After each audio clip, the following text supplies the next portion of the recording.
Almost feel like I could say to the camera now, hello, Bob, because I know Bob Diamond's watching because he knows that Owen's coming on and he wants to hear what Owen's got to say about it. First the CEO, and now it's sort of got even bigger. Chief Executive of Barclays as well going. No false modesty on my part, Stuart. I rather think he might have better things to do or bigger things to do right now. You never know. Clearing his desk, this is Bob Diamond, the Chief Executive of Barclays, who has resigned as the head of the UK bank amid the furore and the ongoing furore over a rate rigging scandal that on Monday claimed the head of the chairman, Marcus Aegis. So that is two high-profile execs. In fact, the two men at the top of one of the world's biggest banks have now quit over a scandal that just does not seem to go away. Bob Diamond, in his resignation letter, said he was deeply disappointed that the impression created by the events announced last week about what Barclays and its people stand for could not be further from the truth. But he also added in that statement that he's aware that Barclays as a brand was being damaged, its reputation was being damaged, and that's one of the reasons that he has decided to stand down with immediate effect. What about Barclays? What are they saying? Not an awful lot more. They're saying that the search for the predecessor, for his successor, I should say, will begin immediately. Perhaps a little bit bizarrely, it'll be Marcus Aegis, the same chairman who's saying that he's standing down, will actually lead that search. That'll be perhaps his last bit of business before he leaves the bank. But it's fair to say it's been a pretty swift 24 hours for Barclays. Events moving very, very quickly for this bank after it was fined nearly £300 million last week by regulators both in the UK and the United States for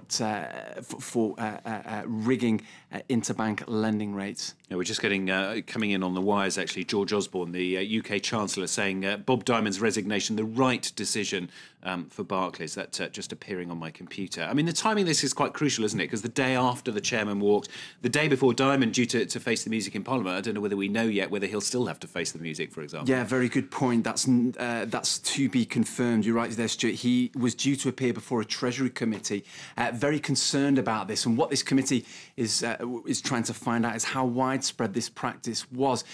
Just to simplify things a little bit, this was Barclays was convicted by UK financial authorities of rigging interbank lending rates. Now, that's the rate at which banks decide to lend to each other, but it has massive implications for everything from mortgages to student loans, all these sorts of things. Now, the allegation was that Barclays had deliberately lowballed these rates to try and give a better picture of its financial health, because often the LIBOR, as it's called, the London Interbank Lending Rate, is used as a measure of a financial institution's health. So the lower the LIBOR rate, the better it looks for the bank. The higher it goes, the more risky things look. And the concern was that Barclays was deliberately lowballing that rate at a time when UK banks, let's not forget, were being bailed out left, right and centre. There were banking runs on banks as far back as 2007 when this was going on. Now, interesting, Bob Diamond was very bullish about this. He actually wrote a letter to this committee that was published yesterday setting out his defence. He said that this wasn't the whole-scale behaviour of Barclays Bank. This was the work of traders who were doing it for their own benefit, not to try and benefit Barclays, but for their own benefit. They wouldn't know whether their work in rigging these rates would actually affect Barclays for better or for worse. Damage is pretty severe for Barclays, though, isn't it? And the scandal, I mean, it's not over, is it? Well, it's interesting, in fact, that Mitt Romney, the man who would be president of the United States, announced on his campaign site that Bob Diamond had stood down as a co-host for a fundraising event in London. So you have to wonder if even potentially the next president of the United States doesn't really want to be seen with Bob Diamond. How long was he going to last? You've also got lots of other banks potentially involved in this. And again, this committee and this UK parliamentary inquiry has been set up to try and find out if this practice was restricted to Barclays or was in fact more widespread. To give you an illustration of this, Royal Bank of Scotland, another UK bank, sacked 4 traders that it thought was involved in this kind of thing. You've got other banks around the world like Citigroup in the United States, Credit Suisse. They're involved in similar but separate investigations. There is concern that this was all one large global conspiracy between banks to effectively set lending rates. There's another quote just coming in from George Osborne, the UK Chancellor, actually saying, "I hope it's a first step to a new culture of responsibility in British banking." Barclays shares opened down around 3% on that news. What about the rest of the market? Yeah, expect some volatility in Barclays shares for the next few days or so, Stuart. And don't forget, this bank has lost around a third of its share price over the past 12 months. Having said all that, the FTSE in London has opened in the green. The rest of the European markets, little bit mixed, but you can see there a fairly positive start. Paris and Frankfurt around 0.2% up. On the Asian markets, a good day's trading for the Hang Seng, once again out of the blocks early and adding to gains it made on Monday, around 1.2% up. The Nikkei just a short way behind.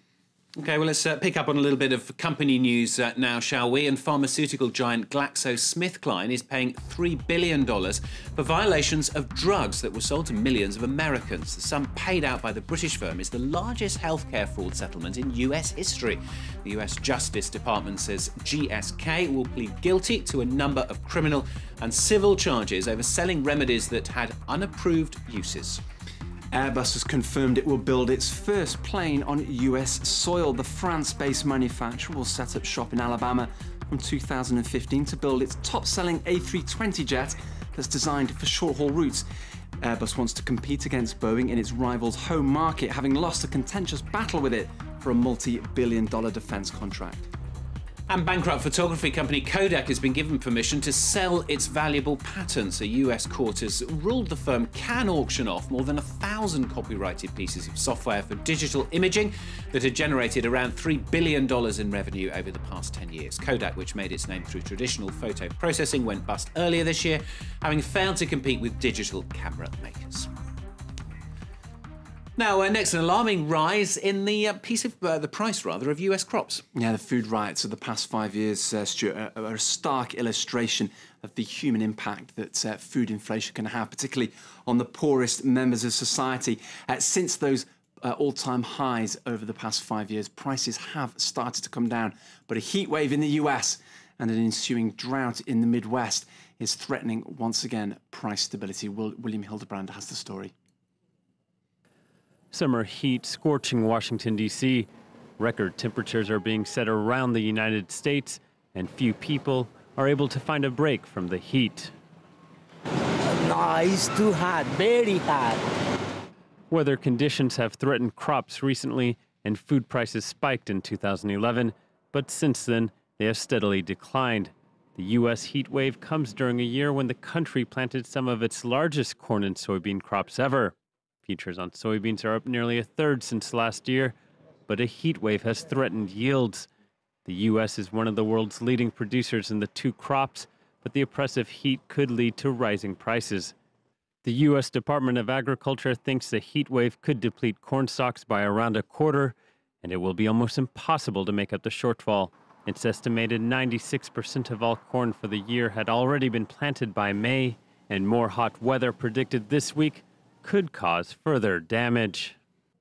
If you're just joining us here on Business, just to recap that Bob Diamond, the chief executive of Barclays Bank in the UK, has resigned with immediate effect this Tuesday morning, citing external pressures on him and Barclays after the company was fined nearly £300 million for rigging interbank lending rates. Excellent stuff. Owen, thank you very much. Of course, we'll keep you up to date with that story here on France 24. I know, and we'll have more business news in full tomorrow morning, of course, on the programme. Claire's got the latest after the breaks to us.